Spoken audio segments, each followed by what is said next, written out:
各位同学，大家好，早上好，早上好我已经回到上海已经有几天了啊。我这次发现啊，我们的这个小区啊，这次变化还是有的。你知道什么变化吗？我发现啊，人生啊就是个轮回，你知道吗？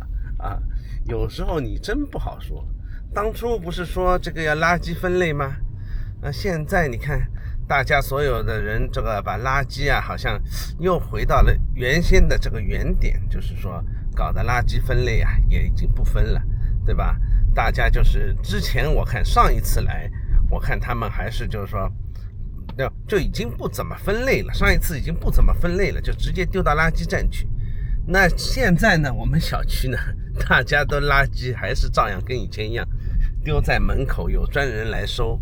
你看是不是世界啊就是一个轮回？短短的这么差不多1年半载吧，从垃圾分类啊，所谓的这个要环保啊，要怎么样啊，现在又变成了不用再分类了，什么都不需要了。你说这个世界变化快不快？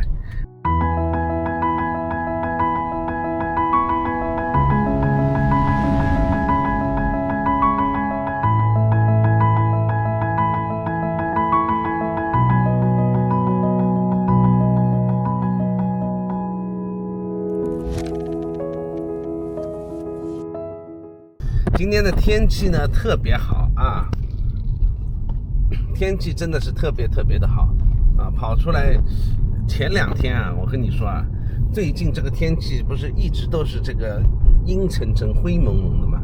今天这个天气真的是好啊，所以我决定就是说跟同学我们去喝个咖啡，聊个天。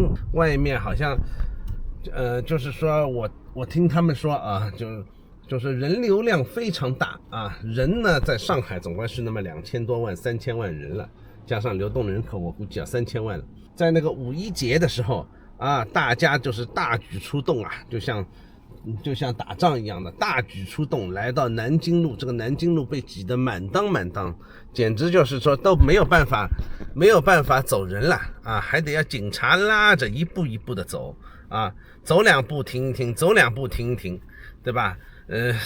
都到了这么一个情况啊。但是呢，南京路里面的那个商场呢，对吧？你可以在里面打麻将了，一个人都没有。就是现在有这么一个情况，就是现在就是大家都跑出来吹风，天气好的时候出来走路，没事散步，放狗，但是就是不消费啊。这个事情可真的是让人家觉得奇怪了啊。而且我回来了这2天啊，我发现有一个情况啊，也是他们跟我说的，就是说这里啊这个食品啊，就是你要好的食品，价格比香港还贵啊。就是说你要质量完美的食品啊，价格比香港还贵。但是一般的那些差的呢，就是又便宜的不得了，而那些差的呢，没有人敢吃，都是科技与狠活。所以呢，就是现在就是说形成一个问题，就是说大家都不敢到外面去吃饭了啊。你到外面去吃饭，你吃得好，对吧？价格超级贵啊，还不如家里面煮呢啊。再说最近钱也赚得很难嘛，不如在家做饭。那你要是吃的不好，吃那种便宜的东西，路边摊，那也还不如回家煮呢。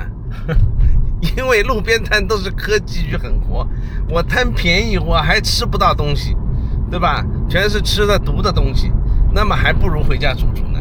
所以呢，怎么样算来呢，都是要回家煮，我觉得啊。所以我也是一样，就我现在就是外面买点菜回家煮，偶然去吃2个上海的这种比较老一点的饭店，对吧？那至少质量还有点保证。那如果你是一些新的地方啊，比如说有一些四川的那种什么串啊什么的，上一次他们带我去吃，我一去吃我就，因为我们是没有吃过这些东西啊，四川的菜我当然吃过，但是就是说这个味道我没吃过。那味道一吃上来呢，就是感觉不对劲啊，真的感觉不对劲，就是觉得哎呦，这味道我从来没尝过，怎么反正就是有股很奇怪，对我们来说有股很奇怪的味道，因为你一直在香港吃饭，这个现在呢我就是了解了啊，我以前我有一个香港的亲戚，就是香港的表姨夫，对吧？他到上海来，那个时候就是还是2010年左右的时候，每一次都说，这个东西好像不能吃，这个东西吃起来有股怪味。那当时我们住在上海的时候呢，我们没有感觉到。有一些饭店啊，他去吃，看上去很好吃，像什么水煮鱼片啊什么的，对吧？看上去好像很好，但是一吃呢，他就感觉啊，他跟我们说，他觉得我吃下去觉得有股怪味。就是不新鲜或者是怎么样，对吧？那么我们都没有这个感觉，因为我们一直是在上海，一直在这些饭店里面吃呢，你就感觉不到。但是呢，他偶然从香港过来呢，因为香港这个食材好嘛，他一吃他就感觉不对啊，所以我们那个时候还很奇怪，我说他怎么好像这个不新鲜，那个不新鲜啊？当然，香港肯定是比上海的都那些海鲜啊什么都新鲜了。但是他觉得样样东西不新鲜，原来就是这个原因。因为你在香港你吃多了以后呢，你回到上海来偶然去几次饭店呢，你就感觉，反正就是吃的味道有所不对，他加了料了在里面，加了防腐剂，也不知道加了什么东西啊，或者加了科技与狠活的东西啊，所以我觉得啊，就是说，如果你是想一个人生活比较健康，对吧？或者说你想，你两公婆之间小孩很难生出来，对吧？你想要有一个好的后代，那么我劝你饭店里面啊，你少吃，真的少吃啊，除非是一些老品牌的饭店呢，你还可以去吃这种什么新品牌啊，新的饭店啊，你想想看，商场里面开一个饭店，它这个大部分的这个成本啊都是这个租金，所以呢，你想他能给你吃点什么好东西吧？同样我花这点钱我去买点吃的，我买点菜，这个它的成本啊远远不是这一点啊。疫情以后啊，现在就是该工作的工作，该上班的上班，对吧？不然的话大家都没饭吃。因为疫情这3年来说，对所有的这个中国人来说，这个打击是非常非常大的啊，而且这个打击是很深远的。那么感觉上面啊，就是不管现在是怎么样的情况啊，所有的人还是得要赶快出来工作，赶快出来赚钱啊。就像我上一次采访的那个朋友，就是做工厂的那一位啊，现在这个业务虽然说是基本上是很差，而且有亏钱嘛，但是他还是每天坚持着。有那么一帮人一直还是在努力的，就是说在工作，在赚钱，在养活着自己啊，这个是相当不容易的。因为在这样的经济情况下啊，他是跟我打电话，他跟我说，在这样的情况下，真的是就是订单啊接的很少很少，基本上就是说就是养着人，然后呢还亏钱啊。但是呢，你说他不做呢，也是一个很大的问题。如果不做，就意味着那么多设备啊，那么多这个厂房啊、设备啊，全部都要报废了，那么就心里面就不舍得啊。如果继续做下去呢，这个每个月呢都亏了那么一点钱啊。然后呢，你说多不多呢？说少呢，月都是亏，基本上是在这个上半年啊，月都亏。所以呢，就是还是很纠结的这个事情。但是我说，就是说，如果你看不到尽头啊，你根本就是看不到头。这么大一个厂，对吧？现在人也裁了很多了，这么大一个厂你做不下去，你每个月你都亏钱，那你就总有一天啊，你就要斩断它的。因为不可能就是说人的钱啊是无限的，他也没有那么多的钱拿来亏。以前稍微赚了那么一点钱，现在全部拿来亏还给这个厂里面了，那个是不现实的。那人怎么生活呢？所以呢，就是说大家都是在苦苦的支撑着。那么物价上面呢，我明显感觉啊，叫计程车比以前贵了。2023年年底吧，好像我来的时候呢，叫计程车是非常非常便宜。那么这次明显感觉到叫计程车没有那么便宜了，在上海啊，确实是贵了一些了。并不是说这个计程车是大家都多么的紧张啊，多么的紧张的，就是生意好的不得了。其实不是这样的，你去看好了，你叫计程车啊，1分钟之内就有人应答，那么就说明这个计程车有很多计程车，很多的网约车在外面徘徊，他们是没有接到生意啊。但是呢，一旦接到生意呢，1分钟之内马上就回你，马上就到，而且就从我家还是外环线以外的地方啊，这个小区里面叫车1分钟就能到，你说有多便捷？对乘客来说是便捷，对他们来说是生意并没有那么好。很多人呢就是说是借车来开车的，就租车公司租来的车啊来开这个计程车的，所以每个月他们的租金啊就5000块钱左右，就成本嘛，租车价嘛。那么你得要把这个5000块钱的这个钱给赚下来以后呢，才就是自己就是才有收入。那么油呢也涨价了啊，那么所以呢就是说他们其实是非常不好做的。政府是认为就是说如果它不涨价就是会通缩嘛，他不想要通缩，想要通胀嘛，所以把所有的基础能源啊，基础的这些就是需要用到油啊、电啊、水电煤啊，这些不是最近都涨价了吗？最近很有意思，不知道你有没有看那个新闻，星巴克在中国的星巴克，好多星巴克都变成象棋、围棋中心了啊！这个很多老头老太啊，在那边还不一定，他还不买咖啡啊，星巴克是卖咖啡的啊，但是呢，很多人呢就是说，在那边坐在那边一下午下个围棋，下个象棋，然后星巴克的人呢还不敢把他们赶走，对吧？因为怕得罪他们嘛。等于说现在变成星巴克变老年活动中心了啊！很多人，而且夸张到什么程度啊？有些人啊，就是说上海没有啊，外地就夸张了。外地这个叫什么？很多老头老太，对吧？到星巴克去下棋也就算了，然后口袋里面呢带一包茶叶，然后呢问星巴克的员工呢讨个杯子，对吧？他把茶叶放进去，然后叫星巴克的员工给他，给我点热水行不行？星巴克真的是怕得罪他们啊，对吧？还给他们等于说是泡热茶，让他们坐在星巴克里面，你说这个是什么世道？据说好像是武汉，好像什么地方啊，还有人到那边去摆化妆摊啊，给人家专门做化妆。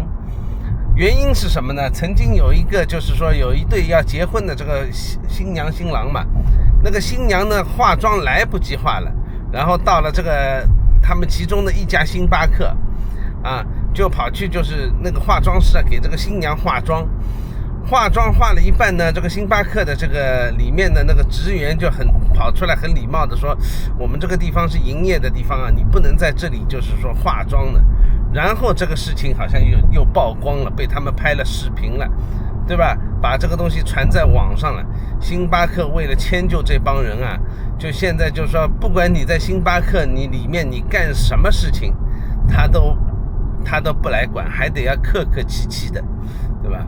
就像当初的宜家，对吧？很多人啊跑到宜家去睡觉，因为宜家不是有床嘛，这只有中国人这个事情才干得出来啊！我是觉得啊，到宜家去，宜家有床，然后他们就躺在上面睡觉啊，然后呢爱待多久待多久，反正有冷气吹。这种奇葩的事情啊，我是想象不到的，但是是真实存在的啊！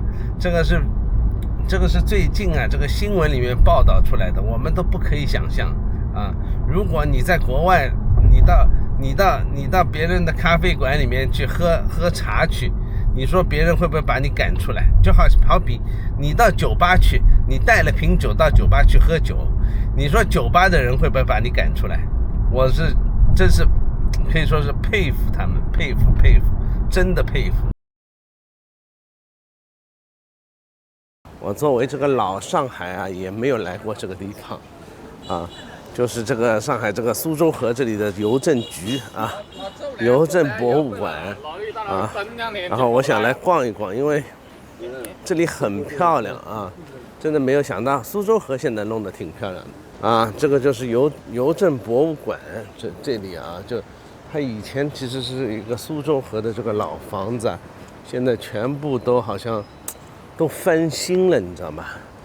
看上去就是挺不错的，看上去是很漂亮的。包括你看这个走道啊，这是四川路桥啊，很多地方啊，就是它把老房子这里好像都翻新了啊，看上去还是挺美的。包括你看这个花园，上海这个地方，你能想得到，这个邮政博物馆竟然是，像是欧洲人建造的，确实应该是欧洲人建造的。还有雕塑，看上去就是那个就是铜的雕塑啊，好像上面是一个药剂师，那个叫什么神来着？就是外国人做那个药剂师啊，都有这个标志的，有一个蛇绕在上面的。但是它是一个希腊神话里面的神，没有想到上海有这么一个地方，以前我是不知道的，我只知道外滩啊、黄浦江啊这些地方啊。然后这个地方苏州河旁边是不来的，因为苏州河臭得要命的，谁高兴到苏州河来啊？你看，但苏州河现在弄得漂亮啊，包括这些老房子，这是一些老的房子。这里是南苏州路啊，就是跟四川中路、南苏州路这里，以前那个破啊，又破又脏的，对吧？但是现在你看，当然这里有大量的上班族啊。苏州河现在是搞得越来越好了，好像啊。以前人家说这个苏州河臭得要命，这个明显是一个欧洲的建筑啊，就是欧洲人当初就是在这里来建的啊。应该这里是租界地区嘛。现在这个邮政博物馆呢是可以参观的啊。然后这里呢，我们说在这里倒过来看呢，就可以看到这个上海三件套。这个房子也是一个老式的欧式的这个房子，这里现在已经变成了一个旅游打卡点，你看到很多人都在这里拍，就是说朝着这个外面拍出去啊。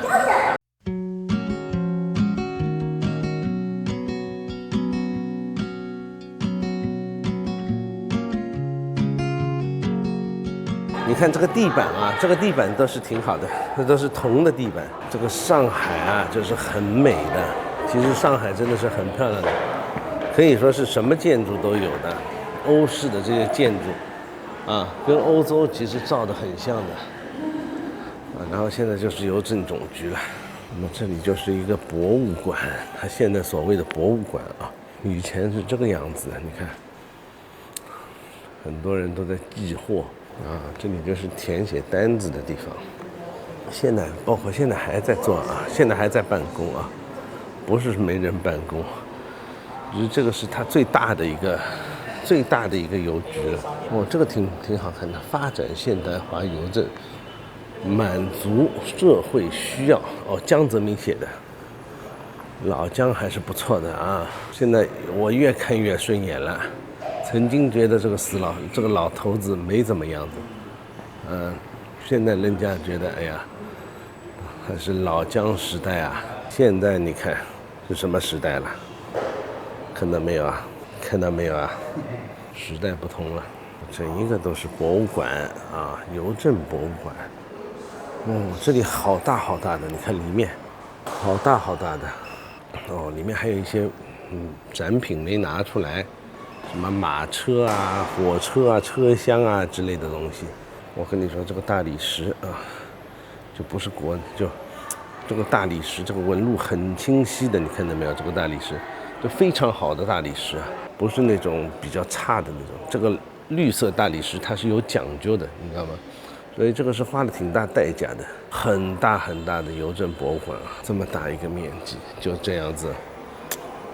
当时啊，就给他们拿下来了啊。从我们这里走出来以后啊，我们这里穿过四川北路来逛一下，就是这个苏州河这边的外滩吧。现在这个变化呢，其实很大的，就是说每一次来啊，我就觉得你也知道，这个中国这个基建搞得不得了。那么现在很多地方没有上海这种地方呢，就不单单是搞基建，把整个城市啊都清理一遍，就是看上去不怎么好看的全部强拆掉，对吧？好看的都留下来。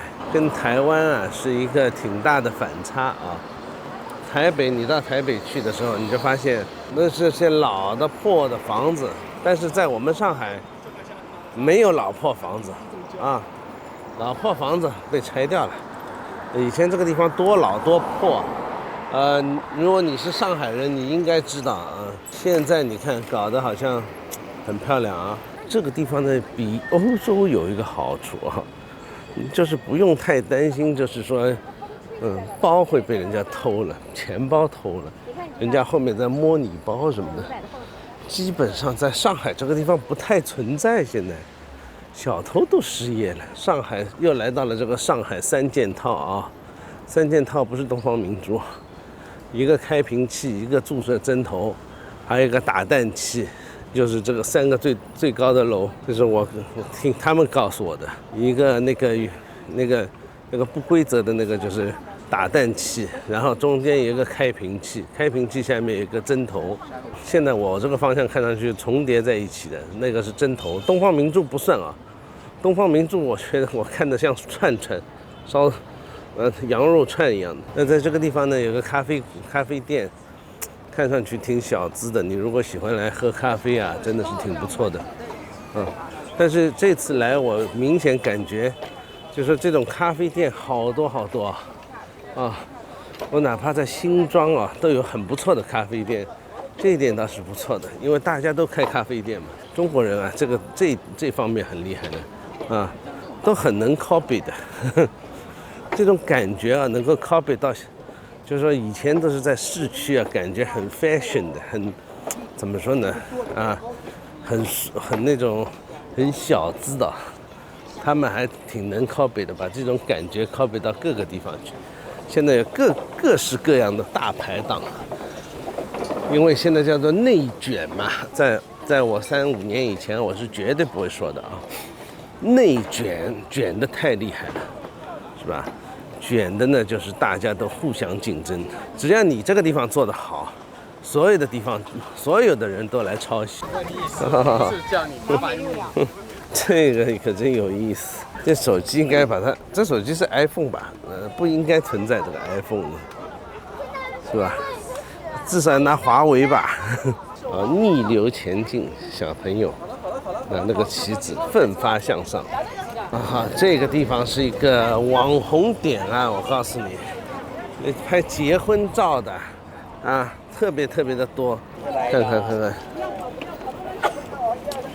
这种我想我是不会再去拍了，做网红啊，来看我镜头来一张，好辛苦啊！这条桥真的是一个网红点，我在这里看啊，已经有多少队人在这里拍照啊。南苏州路啊，曾经我们是基本上不太会来的，这条路就走的比较少。现在就是说，以前我记得啊，这里的很多都是死路啊，现在好像都打通了一样的感觉，就是说，这里的路啊不再是死路了，然后这里全部都能通的，所以这里自然人多了，而且景色呢也挺漂亮的。这一队人又在这里拍照，我觉得我就不适于当网红了。这种就是说网红要有拍照的，说呢要有拍照的血液在里面，要有拍照的概念在里面。我这个人呢就是特别不喜欢拍照的。然后我拍视频拿来说一说，我觉得还是可以的。但是你让我拿来，对吧，摆个 pose 然后来拍照，觉得有点尴尬。走到这个外白渡桥以后呢，我们就到外滩了，其实就到外滩了。这里全部现在都是绿化，做得很漂亮的。我觉得这个地方是做得不错的。不过有个问题就是停车麻烦啊，像我们开车的过来停车，始终是一个挺麻烦的事情。很多人好久都没有来上海啊，这种地方是根本就不知道的，不太会到苏州河这里来逛的。因为在我们印象当中，苏州河这个地方啊，真的是不怎么样的。这里就是著名的全中国第一个铁桥，这个外白渡桥啊。这一类的桥啊，其实我在捷克啊，我在很多的地方我也都见过，但是这一座呢，就是可以说是当时在中国造的第一座桥了。然后这里还有一个很有名的拍的一个 MV 在这里啊，你们知道是谁吗？啊，你如果经常去 KTV 唱歌的，你应该知道这个这个是谁在这里拍过个 MV 吧？啊，你们想想，给你们2秒钟时间，好吧，告诉你们吧，这个我记得是张信哲在这里拍的《用情》啊，这个是基本上就是外白渡桥这里拍的啊，所以呢，这个桥我这还是挺记忆犹新的，每次唱到这个歌啊，都要看一遍这个桥。泰国呢也有一个曼谷，在曼谷也有一个铁桥，跟这个也是长得很像的。所以这种桥在中国是只有一个，对吧？但是并不是说在全世界就没有啊。这外白渡桥是上海的，等于说是一个象征吧。感觉下来就是说，上海这个地方现在特别的干净，就是上海人啊，特别上海女人呢，还算是爱干净的。不是说上海女人爱干净啊，就这些阿姨妈妈这种啊，就是说能把家里打扫得一尘不染的啊，这个我觉得也是一个特点啊。上海人很爱干净，就人家到你家里来，对吧？你家弄得那脏兮兮的，人就很没面子的啊。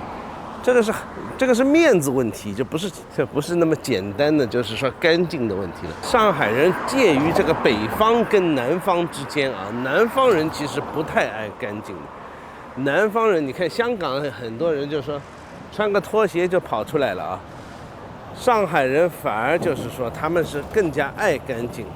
但是当时这个曾经这种条件不好啊，就是说穿的衣服破破烂烂也是有的。但是他们普遍来说，我现在的感觉是比南方人更爱干净。现在这里啊，外滩的另外一面也有一个这么样的人行步道啊。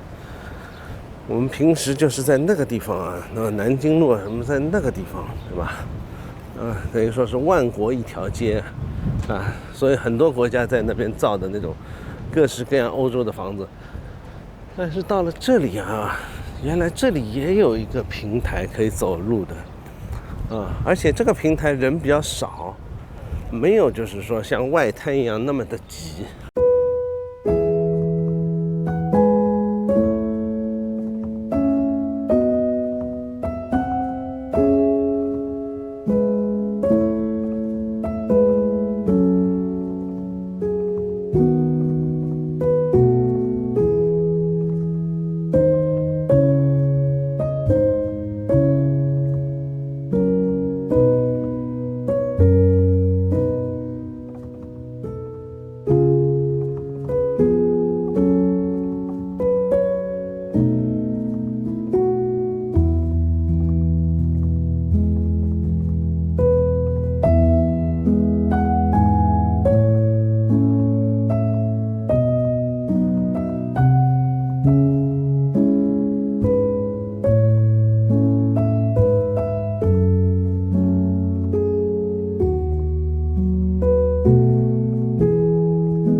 到了邮局，我忽然之间我就想到了，我告诉你，以前我们不是做那种艺术品啊什么的嘛，现在就是很多艺术品呢，就是小东西啊，比如说一个小花瓶啊什么的，从邮局就邮政进来，就那边 UPS 啊或者 DHL 从欧洲直接发进来。曾经呢都没有什么事情，包括加税我们也是没有问题的。现在你知道，就是说它的海关啊变得非常的恶劣，这个绝对是吐槽啊，真的是没法忍受啊我们，因为我们这种花瓶啊什么东西，特别瓷器啊都是包的好的，因为那种器珠啊全部都是包的，就是很结实很完整的一个东西。我说句难听的，从3楼丢下来都不一定敲得碎的。然后呢，一到海关呢，它是件都要开的，东西打开来，海关人员他是不需要经过你同意，就是直接把这个东西打开，然后把这个里面包装全部拿那个美工刀划一下子划开来，看看里面是什么东西，然后好来跟你收税，这个就算了。收税我们也是觉得是应该的啊。问题是他每一次把东西打开以后啊，他就不放回去了，然后他就把原来的箱子盖子一盖，贴一个纸头就把它给封了。然后呢，你也知道这种邮政的地方啊，非常的恶劣，就是他那个海关啊，真的是非常非常恶劣。他就把这些东西啊，他明明看到是一个花瓶，他就盖子一关，他就不管了。然后旁边的那些人呢，就旁边一丢这种箱子啊，往旁边啪一丢，然后你这东西就碎掉了啊，完全不负责任，完全不管你这个东西是好东西还是坏东西。你哪怕运了个玻璃瓶子，他也给你就这么一丢，然后造成我们每一次就是说现在寄来的东西啊，全部都是碎的啊，全部都是碎的，好多次了已经。大概我们之前我记得寄了一个价值还挺高的一个艺术品啊，根本就没有办法寄过来以后就是一下子就是敲碎了，就失败了啊。然后你去找他们呢，是根本就不会理你的。他说你来的时候就是碎的啊，跟我们没有关系。所以他们海关啊，就是极其不负责任，就是人家就是想做一点小买卖的，包括做那个代购的人啊，都没有办法做。很多时候啊，你稍微运一点好的东西啊，都没有办法做。好吧，今天就先说到这里啊，后面我们继续再说。